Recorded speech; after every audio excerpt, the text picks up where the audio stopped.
இப்போ இந்த ஹதீஸில் ஏதாவது பாரதூரமான கருத்துக்கள் இருக்குதான்னு கேட்டால் ஒன்றுமே இல்லைங்க. ஆனால் இவங்க பாரதூரமாக அதை சித்தரித்து காட்டுறாங்க. நபிகள் நாயகம் ஸல்லல்லாஹு அலைஹி வஸல்லம் அழகா சொல்லி காட்டுறாங்க. அதனுடைய 2 இறக்கையில் ஒரு இறக்கையில் நோய் இருக்கிறது, இன்னொரு இறக்கையில் அந்த நோய்க்கான மருந்து இருக்கிறது. எனவே அதை நீங்கள் நன்கு முக்கி எடுத்துவிட்டு அப்புறப்படுத்தி விடுங்கள், அந்த பானத்தை நீங்கள் உண்ணுங்கள், எந்த பிரச்சனையும் இல்லை என்று சொல்றாங்க.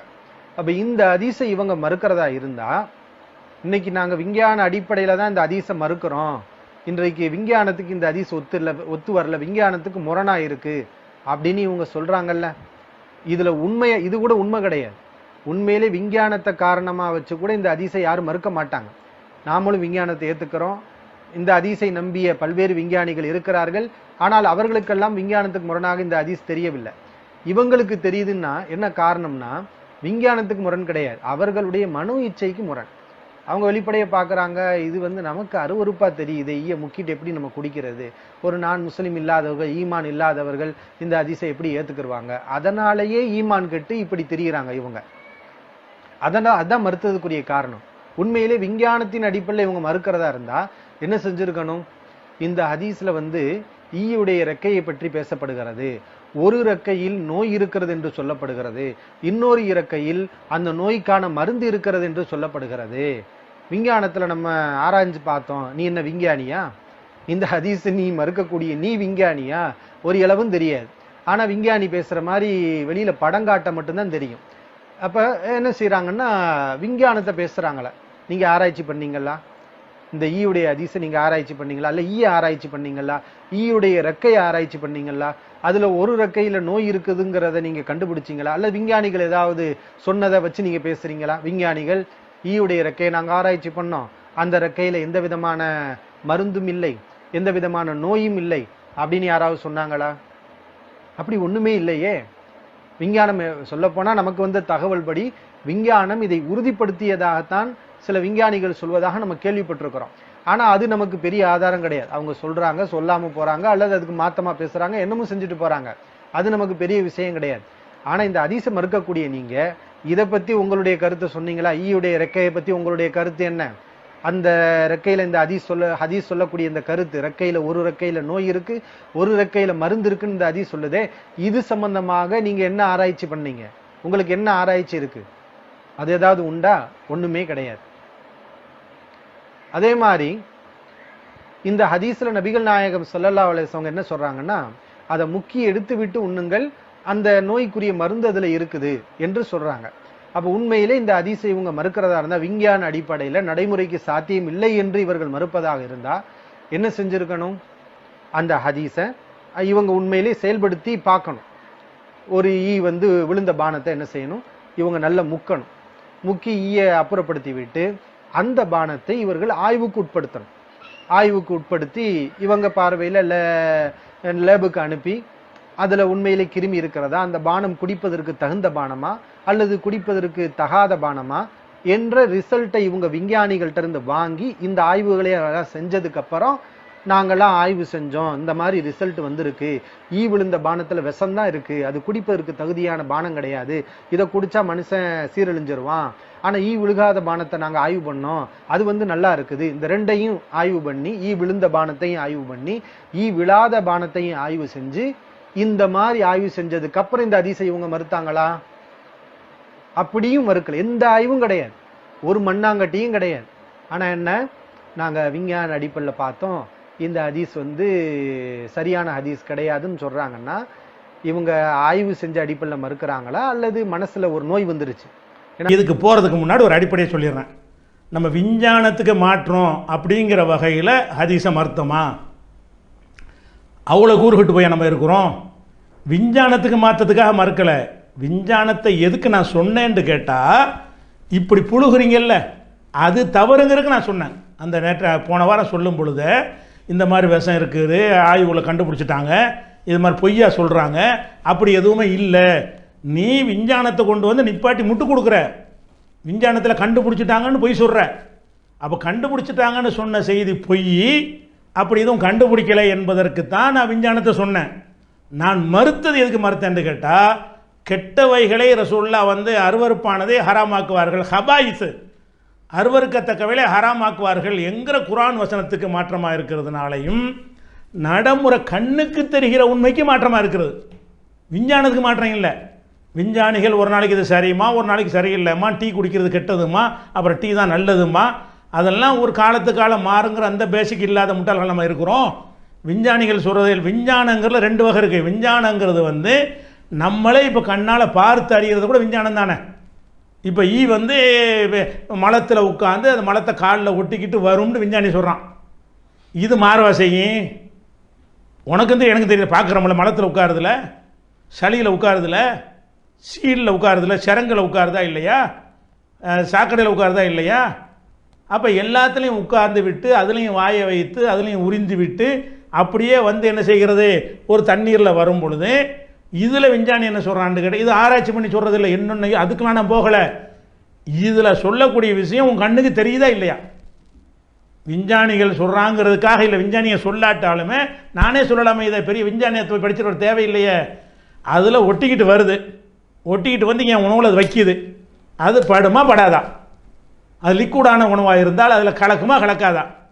அப்படி கலக்கும்னு இருக்கக்கூடிய ஒன்றை வந்து அதை வந்து முக்கி தூக்கி எறிஞ்சு ரசூல்லா சொன்னாங்க, இப்படி வருது, அது மொத்தத்திலே கெட்டதாக போச்சே, அருவருக்கத்தக்கதாகிடுச்சேன்னு சொன்னால் அதுக்கு ஒரு விஷயம் ஹபீஸான பார்த்து அருவருக்கத்தக்க பார்த்தா நமக்கு தெரியும் புழு. அப்போ அருவருக்கத்தக்கதாக இருக்கிற ஒன்றை வந்து ரசூல்லா ஹராமாக்குவார்கள் வரும் பொழுது அது நல்லது இருக்காது.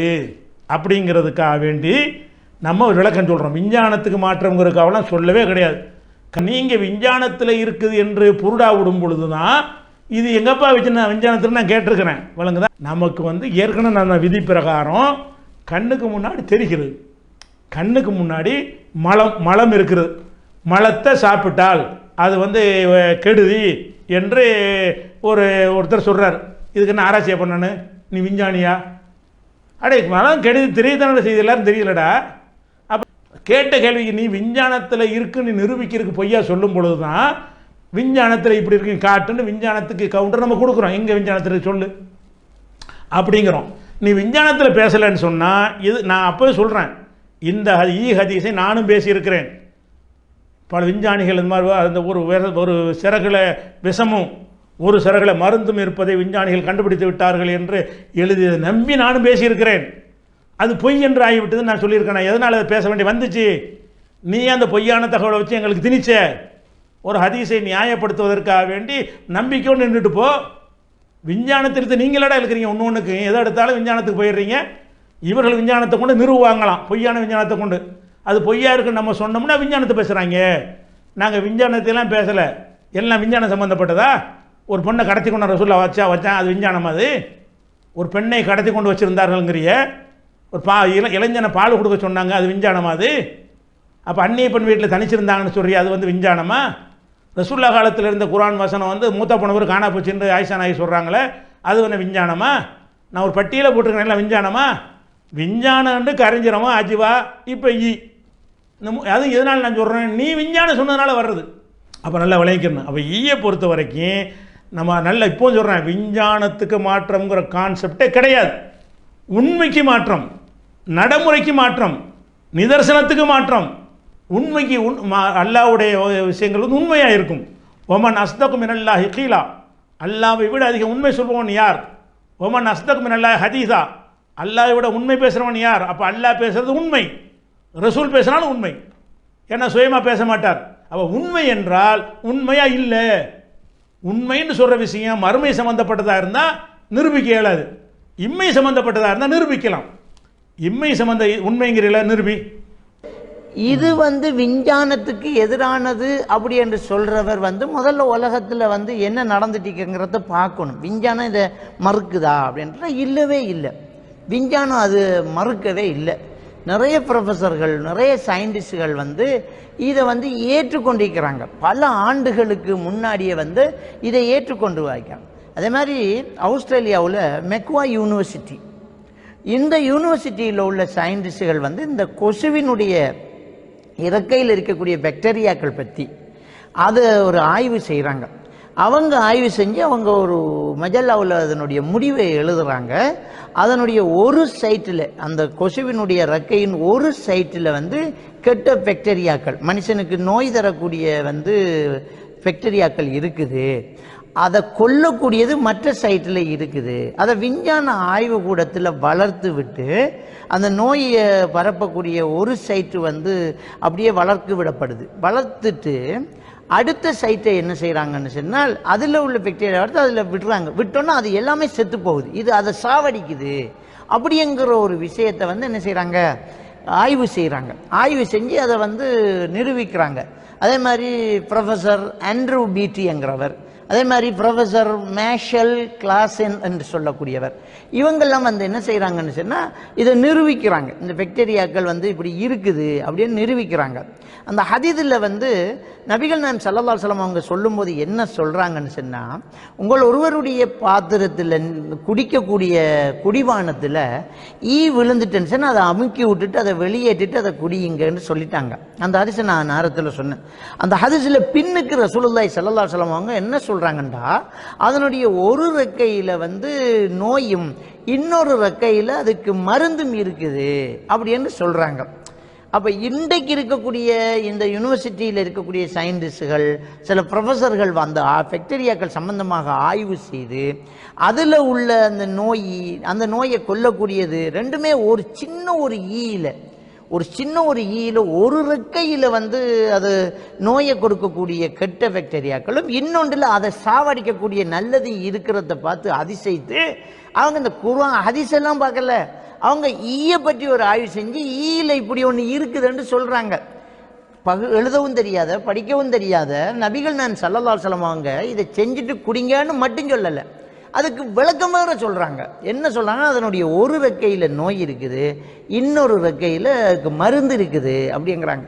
அப்போ இன்னைக்கு வந்து ஆய்வாளர்கள் அதை நிரூபிக்கிறாங்க. இப்போ இஸ்லாம் உண்மையாகுது. இப்போ வந்து அல்லாஹ்வுடைய இந்த மார்க்கம் உண்மை, இதை வச்சு எவ்வளோ பேர் இஸ்லாத்துக்கு வந்துட்டாங்க. அப்போ இவர் என்ன சொல்ல வர்றாருன்னு கேட்டால், அந்த ஈயை பற்றி ரசூலுல்லாஹ் சொன்னாங்கல்ல, ஒரு இறகுல விஷம் இருக்குது, ஒரு இறகுல மருந்து இருக்குன்னு சொல்லி, அதை வந்து விஞ்ஞானிகள் வந்து கண்டுபிடிச்சிட்டாங்க. இந்த பாருங்கள் அந்த ஆதாரம் அப்படின்னு சொல்லி ஒரு நாட்டில் கண்டுபிடிச்சதாக ஒரு ஸ்க்ரீன்ஷாட்லாம் போட்டு ஒரு விளக்குறார். அதில் என்ன இருக்குங்கிறத இப்படி சொல்கிறார். அவர் என்ன சொல்கிறாரு, ஒரு ஹதீஸில் என்ன வருது, ஒரு ஈயுடைய ஒரு சிறகுல வந்து இறக்கையில் வந்து மருந்து, இன்னொரு இறக்கையில் வந்து விஷம். இதை வந்து மொரோக்கோவில் உள்ள விஞ்ஞானிகள்லாம் ஆராய்ச்சி பண்ணி நினைஞ்சிட்டாங்க, அதை கண்டுபிடிச்சிட்டாங்க அப்படிங்கிற மாதிரி சொல்கிறாரா. அதோடு வந்து என்ன செய்கிறாருன்னா, இதை தான் இதை விஞ்ஞான ப்ரூஃப் என்று பேசுகிறார். இப்போ ஒரு விஞ்ஞான கட்டுரைன்னு போட்டிருக்காருல, அந்த காட்டிட்டு போகிறார்ல, அந்த முழு கட்டுரை தான் ஓடிக்கிட்டு இருக்கு பாருங்கள். இந்த விஞ்ஞான கட்டுரையில் சொல்கிறார், இந்த மொத்த கட்டுரையிலையும் இவர் சொன்ன வாசகமே இல்லை. என்ன வாசகம், எந்த இதை காட்டுறாரோ அவர் மேம்போக்க காட்டுகிறாரோ அந்த முழு ஆர்டிக்கல் இதுதான் அவர் காட்டக்கூடியது. இவர் காட்டி எழுத்த வாசிச்சுலாம் உங்களுக்கு அர்த்தம் செய்யலை, இது படத்தைப்படி காட்டுறாரு. விஞ்ஞானிகள் கண்டுபிடிச்சிட்டாங்க. என்ன கண்டுபிடிச்சிட்டாங்க, ஒரு இறக்கையில் விஷம் இருக்குது, ஒரு இறக்கையில் வந்து மருந்து இருக்குன்னு விஞ்ஞானிகள் கண்டுபிடிச்சிட்டாங்கன்னு சொல்லி அந்த ஈயை பற்றி ஒரு ஆய்வு, அது உண்மை. ஈயை பற்றி ஆய்வுல இவர் என்ன சொல்கிறாருன்னு கேட்டால், இதை கண்டுபிடிச்சிட்டாங்களாம். இதை பார்த்து ஆச்சரியப்பட்டு போய் இப்படிலாம் உங்கள் நபி சொல்லியிருக்கிறாருன்னு கேட்டு கூட்டம் கூட்டமாக இஸ்லாத்துக்கு வந்துட்டாங்களாம் அப்படின்னு விட்றாரு. நீ எடுத்துக்க அந்த வாசகத்தை. இந்த விஞ்ஞான கட்டுரையில் அது இருக்கான, ஈயில் ஒரு ரெக்கையில் அது இருக்குது, இன்னொரு ரெக்கையில் மருந்து இருக்குன்னு இருக்கா, இல்லை. என்னன்னு கேட்டால், இதுக்காக இவங்க ஆராய்ச்சி பண்ணலை. இந்த ஆர்டிக்கல் விஷயம் எதுக்கு வருதுன்னு கேட்டால், இந்த ஈயை பற்றி அவங்க சிந்திக்கிறாங்க. இந்த ரசூலுல்லாஹ் சொன்னதுக்காக சிந்திக்கலை. ஈயை பொறுத்த வரைக்கும் அது இப்போ பார்த்தாலும் சாக்கடையில் இருக்குது, நாத்தத்தில் இருக்குது, மழை ஜலத்தில் உருளுது, கெட்டதெல்லாம் சாப்பிடுது, இவ்வளோ கொண்டாந்து அடுத்தவனுக்கெல்லாம் பரப்பி விட்டு போயிடுது. ஆனால் அதுக்கு முன் ஏற்பட மாட்டேங்குது. என்ன விஷயம், இப்போ அந்த கெட்ட கிருமியை கொண்டாந்து எனக்கு பரப்புது என்று சொன்னால், அப்போ அதுக்கு பாதிக்கணுமா இல்லையா, ஈக்கி பாதிக்கணுமா இல்லையா? அப்போ ஈக்கி பாதிக்க காணாமல் ஏன்னு சொல்லி ஆராய்ச்சி பண்ணுறாங்க. நல்லா கவனிங்க, எதுக்கு ஆராய்ச்சி பண்ணுறாங்கன்னா, ஈயில் வந்து மூட்டு கெடுதிகள் இருக்கிறது, கூழு, அழுகின முட்டை, நாஸ்தம், பண்ணி எல்லாத்துலேயுமே உட்காந்துட்டு வருது. அவ்வளோ வந்துச்சுன்னா என்ன செய்யணும், அந்த முதல்ல அந்த ஈயை பாதிக்கணும். நமக்கு பரப்பி விட்டு போது ஒன்றும் ஆக மாட்டேங்குது. இது என்னடா விஷயம் அப்படின்னு ஆராய்ச்சி பண்ணுறாங்க. ஆராய்ச்சி என்ன இருக்குது அதில் அப்படிங்கும் பொழுது அந்த ஆராய்ச்சியில் வந்து இரு விஷயங்களே அவங்க சொல்கிறாங்க. ஒன்று என்ன செய்கிறாங்கன்னு கேட்டால், அந்த ஈக்கி உள்ள மரபு அணுக்குள்ள அதுக்கு நோய் எதிர்க்கக்கூடிய அந்த ஒரு ஆற்றல் கூடுதலாக இருக்கிறது. அது என்னத்தை வேணாலும் உங்களுக்கு பரப்புனாலும் பரப்புமே தவிர அதுக்கு ஒன்றும் செய்யாது.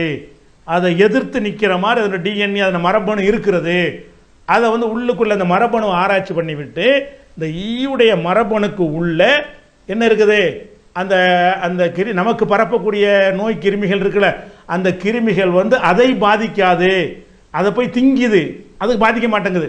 அவ்வளோ பெரிய ஒரு தன்மை அதுக்குள்ளே அந்த ஈக்கு எந்த கேடும் நடப்பதில்லை அப்படிங்கிறது ஒரு ஆய்வு. இந்த ஆய்வு இதுக்கு பொருந்துமா? ரெண்டு ஆய்வுகள் வர ரெண்டு விஷயம் வருது. ஒரு விஷயம் என்னன்னு கேட்டால், அதனுடைய உள்ளுக்குள்ள மரபணுல இருக்குது. மரபணு உள்ளே இருக்கிறதுக்காக வேண்டி தண்ணியில் முக்குனா உள்ளே இப்படி வரும், அறுத்து போட்டு சொல்லப்ப அப்படி இருந்தால் கூட மரபணுவில் உள்ளது எப்படி நமக்கு வரும்? மரபணுவில் அந்த அம்சம் அதுக்கு இருக்குது என்று சொன்னால் அதுக்கு இருக்குன்னு அர்த்தம். அதை போய் முக்குனா வந்து அதை எடுக்கும்னு அர்த்தம். அதை வருமா? ரெண்டு விஷயம் கண்டுபிடிச்சிருக்கிறாங்க ஈயை பற்றி.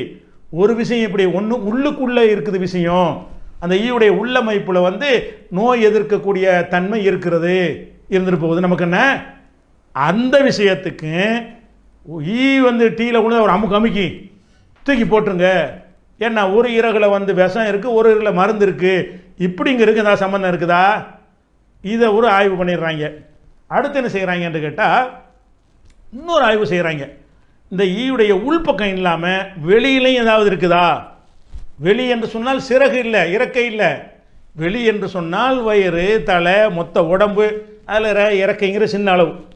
அப்போ என்ன செய்கிறாங்கன்னா, அந்த ஈயை வந்து அதில் அது ஈயுடைய மொத்த உடம்பு என் பாடின்னு இருக்குன்னு வைங்களேன், கை மூஞ்சி எல்லாத்துலையும் இருக்கும்ல, இதில் என்னமாவது இருக்குதா, உள்ளுக்குள்ளே என்னமா இருக்கான்னு ஒருக்கா பார்த்துடுறாங்க. அப்புறம் என்ன பார்க்குறாங்கன்னா, வெளியிலையும் அந்த நோய் எதிர்க்கக்கூடிய ஒரு தன்மைகள்லாம் ஏதாவது இருக்குதா அப்படிங்கிறதுக்காக வேண்டி அதுக்கு உரிய முறை பிரகாரம், இவங்க சொல்ல ஆர்டிக்கலில் அதுக்குரிய முறை பிரகாரம் அந்த ஈ என்ன செய்கிறாங்கன்னு கேட்டால், எத்தனாலில் போட்டு முக்குறாங்க. எத்தனாலுங்கிறது அது ஒரு சாராயம்னு வைங்களேன், அதில் போய் சாராயத்தில் முக்கி அழுத்தும் போது அந்த ஈயுடைய மேற்பரப்பு இருக்குல்ல, ரெக்கைன்னு அதில் சொல்லலை, மேற்பரப்பு என்றால் ரெக்கை, தலை, கிளை, வயிறு எல்லாம் தான். அதுலேருந்து சில கரைசல்கள் கரைஞ்சி அதில் சில கெமிக்கல் மாதிரி அதில் வருது, ஒரு கலவை கிடைக்கிறது. அந்த கலவையை எடுத்து, கலவையில் என்ன வருது, ஈ எப்படி உள்ள விட முக்குனீங்கன்னா கரைஞ்சிரும்ல, கரைஞ்ச பிறகு அதில் பிரித்து எடுக்கிறாங்க ஒன்று ஒன்றையா, அதில் உள்ள கழிவு எல்லாம் பிரித்து விட்டு அதுலேருந்து ஒரு பாக்டீரியாவை ஒரு அதில் அந்த நோய் எதிர்ப்பு சக்தி அதுக்கு இருக்குதுல்ல, அதுக்கு ஒரு இதை பிரித்து எடுக்கிறாங்க. இப்படி ஒன்று இருக்கிறது, அது உடல்லையே என்ன இருக்குன்னு கேட்டால் நோயை எதிர்க்கக்கூடிய ஒரு தன்மை அதில் இருக்கிறது. இதில் இருக்குது ஒரு ரெக்கையில் அப்படி இல்லை, மொத்த பாடியிலையும். மொத்த ஹதீஸில் எப்படி வருது, மொத்த பாடின்னு வரல, விளங்குதா? மொத்த பாடியில் தான் உழுவுது அது. ஆனால் அதில் இருக்கிறது வந்து நமக்கு பயன் தருமானா பயன் தராது. பயன் தருமாக இருந்தால் எத்தனை நாள் இதுக்கு முக்குறான்? வெறும் தண்ணியில் முக்குனா ஆகாதுன்னு அர்த்தம். நீ சொன்ன விஞ்ஞான கருத்தில் என்ன வருதுன்னு கேட்டால், எத்தனை நாளுங்கிற சாராயத்தில் முக்கணும். ஒவ்வொன்றையும் சிலது ஆசிட்டில் முக்குவாங்க, சிலது ஒன்று ஒரு பொருளை முக்குவாங்க. அப்போ எத்தனாலில் கொண்டே முக்குனின்னு சொன்னால், அந்த எத்தனாலுங்கிறதுடைய அந்த ரசாயனத்தின் காரணமாக அந்த கொசுவுடைய மேற்பரப்பில் உள்ள அந்த பூச்சிக்களை அது கரைத்து எடுக்கும். அதில் சில ஒரு சக்தி இருக்கிறது. என்ன சக்தி இருக்கிறது? நோய் எதிர்ப்பு சக்தி இருக்கிறது. அதை கொண்டு தான் ஈ வந்து தன்னை பாதுகாத்துக் கொள்கிறது. அந்த பாக்டீரியா பிரித்து எடுத்து இதை மனிதனுக்கு நோய் எதிர்ப்புக்கு பயன்படுத்த முடியுமா என்று ஆராய்ச்சியில் இருக்கிறோம். அந்த கலவையெல்லாம் எடுத்து பிரித்து, இதான் அவங்களுடைய விஞ்ஞானத்தினுடைய சாராம்சம். அந்த ஆர்டிக்கலை நிறுத்தி பார்த்தோன்னு என்ன செய்யுங்க, முழுசாக படித்து நீங்களே தெரிஞ்சு கொள்ளுங்கள். அப்போ இதில் என்ன நான் கேட்குறேன்னு கேட்டால், நீ அந்த ஹதீஸில் என்ன இருக்குது, ஒரு ரெக்கையில் இது ஒரு ரெக்கையில் அதுங்கிற அப்படி இருக்க விஞ்ஞானத்தில் இல்லை. விஞ்ஞானி என்ன சொல்கிறான், அந்த ஒட்டுமொத்த ஈயுடைய பாடியில் ஒரு விதமான ஒரு பாக்டீரியாக்கள் இருக்கிறது. அது என்ன செய்யும்னா நோய் எதிர்க்கக்கூடிய சக்தி அது கொடுக்குறது. உள்ளுக்குள்ளேயும் இருக்கிறது, அது ஒரு ஆராய்ச்சி. மேலேயும் இருக்கிறது. அதனால் அதுக்கு என்ன செய்யாது, நம்மளுக்கு பரப்பி விட்டுரும், அதுக்கு ஒன்றுமே செய்யாது. அது சுய பாதுகாப்புக்கு அல்ல அதை கொடுத்துருக்குறான். அது உன்னையே பாதுகாக்குங்கிறதுல சொல்லப்படவே இல்லை. அதை கூட பிரித்து எடுக்கிறதா இருந்தால் தண்ணிக்குள்ளே முக்கணும்னு பிரியாது. அப்படி இருக்குமாக இருந்தால் எத்தனை நாளில் கொண்டே முக்கிறான்? தண்ணியில் முக்கிற ஆராய்ச்சி பண்ண வேண்டியது தானே. நீ என்ன செய்கிற, டீயில் முக்க சொல்கிற. டீ என்ன எத்தனை நாள், அது பால் எத்தனை நாளா, தண்ணி வந்து எத்தனை நாளில் உள்ளதா? அப்போ எத்தனாலுங்கிறது வந்து அந்த ஒரு சாராயத்தில் கொண்டு நீ போட்ட என்று சொன்னால் அதனுடைய அந்த ஸ்பிரிட் மாதிரி இருக்கும்ல, அது கரைச்சி எடுக்கும். அப்படி எல்லாத்தையும் கரைச்சி எடுக்கும் பொழுது அது பின்னாடி ஒரு கலவை மாதிரி கிடைக்கும். அந்த கலவையை பிரித்து என்ன செய்வாங்க, குருடாயில் எடுத்து பெட்ரோல், டீசலு, தாறு இப்படி பிரிக்கிறாங்கல்ல, அந்த மாதிரி பிரித்து எடுக்கும் பொழுது இந்த பாக்டீரியா சக்தியை மட்டும் பிரித்து எடுக்கிறாங்க. இதுதான் அதுக்கு நோய் எதிர்க்கிறதுக்கு உதவுகிறது. இதை எப்படி கண்டுபிடிக்கிறாங்க, விஞ்ஞானிகள் வந்து எத்தனாலில் போட்டு அப்படி அந்த நவீன முறை பிரகாரம் பிரித்து எடுக்கிற ஒரு விஷயம். அப்படி அந்த ஈயை போட்டு மொத்தமாக முக்குனா அதிலிருந்து உள்ள அந்த பாக்டீரியாவுடைய தன்மை தண்ணிக்குள்ளே இறங்க மாட்டா, இறங்காது. இறங்குமாக இருந்தால் விஞ்ஞானி போட்டு ஆராய்ச்சி பண்ண தேவையில்லை. தண்ணியில் முக்கியமாக தண்ணியை போட்டு ஆராய்ச்சி பண்ணிட்டு போயிருப்பான். அப்போ தண்ணியிலலாம் அந்த கதை நடக்காது, பாலில் நடக்காது, தேனில் நடக்காது. அதுக்குரிய ரசாயனத்தில் போடணும். அப்படி போட்டு அதில் ஒன்று இருக்குங்கிற இது ஒரு கண்டுபிடிப்புக்கு இந்த ஹதீஸுக்கு ஏதாவது சம்மந்தம் இருக்குதா? இதை கொண்டு வந்துக்கிட்டு நீ என்ன செய்கிறாங்க, பார்த்தீர்களா அதில் கண்டுபிடித்து விட்டார்கள். நீ சொன்ன மாதிரியே கண்டுபிடிச்சிருக்கிறான். அல்ல இன்னும் அது ரெண்டு இருக்குண்டியா, ரெண்டு இருக்கா, ஒன்றில் விஷம் ஒன்றில் மருந்துண்டியா, அப்படி சொல்ல காணாம அவன் மருந்து தானே இருக்குங்கிறான். நீ விஷம் இருக்குங்கிறியப்பா, அதுக்கு எங்கே விஞ்ஞான ப்ரூஃப் எங்கே இருக்குது? அது ஆராய்ச்சி பண்ணும்போது பிரித்து எடுக்கும்போது ஆமாம் சிலதில் வந்து ஒரு அப்படி ஒன்று அதுக்கு மாற்று மருந்து அதில் அப்படியே கண்டுபிடிச்சிருக்கிறான். அப்படி ஒன்றும் கண்டுபிடிக்கலை. அதனால் இது அந்த காலத்தில் இந்த ஆர்டிகல்லாம் நாங்கள் பார்த்தது தான். இதை நம்பி தான் நாங்கள் பேசியிருக்கிறோம். இருக்குது விஞ்ஞானிகள் கண்டுபிடிச்சிட்டாங்கன்னு சொல்லி அதை சொல்லி தான் போன வாரமாக நான் சொல்லி இருக்கிறேன். அப்படிலாம் கண்டுபிடிக்கலை, இவங்க பில்டப் கொடுத்துருக்காங்க, பொய்யா பில்டப் கொடுக்குறாங்க. அது ஈயுடைய தன்மையை ஆராய்ச்சி பண்ணும்போது சொன்னதை எடுத்துக்கிட்டு இதை கொண்டு வந்து எப்படி இஸ்லாத்தில் ஃபிட் பண்ணுறது. இந்த நோய் உனக்கு ஏன் வருது? நீ தாட விஞ்ஞானத்தோட நிறுவ பார்க்குற, ஹதீஸை பார்க்குற, குரானுக்கு மாதிரி தூக்கி போட்டு போயிட்டு இருப்பியா பேசாமல்? ஈயை பார்க்குற, அசுத்தத்தில் பொருளுது பார்க்குற, அது தண்ணியில் உழுவதை பார்க்குற, தூக்கி போட்டு போயிட்டு இருப்பியா? அப்படி நல்லா முக்கு அல்ல பேசாமல் கூட இருந்துட்டு போயிடலாம் அதை பற்றி. அல்ல விழுந்தால் எடுத்து போட்டிருக்கண்டா சொல்லலாம், மொத்தமாக உள்ள முக்கிட்டு எடுத்து போடுன்னு ஒரு காரணம். அதானே பிரச்சனை. ஈ விழுந்துச்சின்னு சொன்னால் தூக்கி எறிந்து விடுங்கள் அப்படின்னா கூட பிரச்சனை இல்லை. அல்ல எரியாமல் அப்படி திண்டு சாப்பிடுங்கண்டா கூட பிரச்சனை இல்லை. அதில் ஒரு சயின்டிஃபிக்கான ஒரு விஷயம் இருக்கிற மாதிரி ஒரு வாசகம் இருக்கும் பொழுது அதை சோதித்து கண்டுபிடிச்சாங்கன்னு இப்போ புருடா விட்டுட்டு நீ சொல்லும் பொழுது தான் எங்கடா அப்படி இருக்குன்னு நம்ம கேட்க வேண்டி வந்துச்சு. அதனால் ஈ சம்பந்தமாக ஈக்கு ஒரு தனி சிறப்பு இருக்குது. என்ன சிறப்பு இருக்குது? அதன் உள் அமைப்பிலையும் நோய் எதிர்க்கக்கூடிய தன்மை இருக்கிறது. அதனுடைய வெளிப்புகம் கண், மூக்கு, காது, உடம்பு, கிடம்பு, பாடி, வயிறு, ரெக்கைகளையும் சேர்த்துக்க எல்லாத்துலேயுமே எந்த நோய் வந்தாலும் அண்டாத அளவுக்கு அதில் ஒரு பாதுகாப்பு கவசம் அந்த ஈயில் இருக்கிறது. விஷ கவசம் இல்லை, ஒன்றுல மருந்து ஒன்றுல விஷங்கிறீங்களா, அது அதில் இல்லை, மொத்தத்தில் இருக்கிறது. இந்த மாதிரியான ஒரு விஷயத்தை அதுவும் எப்படி கண்டுபிடிக்க முடியும்? அதை தண்ணியில் முக்கி அந்த பாக்டீரியா எடுக்க முடியாது. பாலில் முக்குனா அதில் உள்ள அந்த சக்தி அதுக்கு வந்துடாது. அது வந்தால் கூட அது நமக்கு ஒர்க் அவுட் ஆகாது. நமக்கு அது பயன் தரக்கூடியதாக இருக்குமே. ஆனால் அந்த பாக்டீரியாவை சோதனை கூடத்தில் உருவாக்கி மனித உடலில் எப்படி அது செலுத்தினால் அது கரெக்டாக வரும்னு விஞ்ஞான ரீதியான பல வேலைகள்லாம் செஞ்ச பிறகு அது ஆய்வில் இருக்கிறோங்கிறான். அப்படிலாம் செஞ்ச பிறகு ஈ பாக்டீரியான்னு ஊசியை கண்டுபிடிச்சி அந்த ஊசியை போட்டின்னு சொன்னால் அந்த ஈ எப்படி உனக்கு வந்து இப்போ கொரோனாக்கெல்லாம் போடுறாங்களே தடுப்பூசி, அந்த மாதிரி என்ன செய்வாங்கன்னா அது அந்த எதிர்ப்பு சக்தியை எதிர்காலத்தில் உண்டாக்கலாம். அப்படி உண்டாக்குனாலும் இந்த ஹதீஸை மெய்ப்பிக்க அது உதவுமா? உதவாது. இப்படின்னு சொல்லும்போது என்ன செய்கிறாங்க, இந்த விஞ்ஞானத்தில் அப்படி சொல்கிறாங்க. அப்படிலாம் கிடையாது. விஞ்ஞானத்தை அடிப்படையில் நம்ம சொல்லவே கிடையாது. நீ சொன்னதுக்கு மறுப்பு தான் இது. அது போக வந்து நம்மள்ட்ட கேள்வி கேட்குறாங்க, நியாயப்படுத்துகிற கேள்வி. நீங்கள் ஒரு ஹோட்டலில் சாப்பாடு சமைக்கிறார்கள், அதில் விழுந்து விட்டால் தூக்கி எறிந்து விடுவீர்களா? அதில் முக்கி விட்டால் விடுவீர்களா? நஷ்டமடை அதை பார்க்க வேண்டாம். அதையே நீ பார்க்குற, நீ ஹோட்டல் கடை வச்சுருந்தா செய்வியா? ஒரு விஷயத்தை நம்ம விளங்கிக்கிறோம். இந்த அருவருப்பான விஷயங்கள் இருக்குல்ல, அதுக்கு உனக்கு பொது புத்தி, உனக்கு மூளை இருக்கும் என்று சொன்னால், ஒரு பொது புத்தி இருக்கும் என்று சொன்னால் அதை ஒழுங்காக நீ சிந்திக்கணும். எப்படி சிந்திக்கணும்? பள்ளி செத்து போய் ஏன்னா சின்னது தானே விட்டுருவோம், பெருசாக வச்சுக்கிறோம். பள்ளி செத்து போச்சு, அது என்ன செய்யுது, ஒரு டம்ளரில் விழுந்துருச்சு, ஒரு செம்பில் விழுந்துருச்சு. அப்போ நம்ம என்ன செய்வோம், அறுவறு தூக்கி கொட்டிடுவோம். அதே பள்ளி வந்து ஒரு குளத்தில் விழுந்துருச்சு, நீ என்ன செய்வ? குளத்தை திறந்து விட்டுருவியா வெளியே? ஆற்றுல விழுந்துருச்சு, அளவு ஜாஸ்தியாக இருந்தால் கண்டுக்கிற மாட்டோம். கம்மியானதில் வந்து அது விழும் பொழுது தான் அருவறுத்தல் என்று வரும். இப்போ நம்ம ஆறு தண்ணி ஓடிட்டு இருக்கிறது, நமக்கு முந்தி ஒருத்தன் உட்காந்து மலைஜலம் கழிச்சுட்டு கழுவிக்கிட்டு இருப்பான்.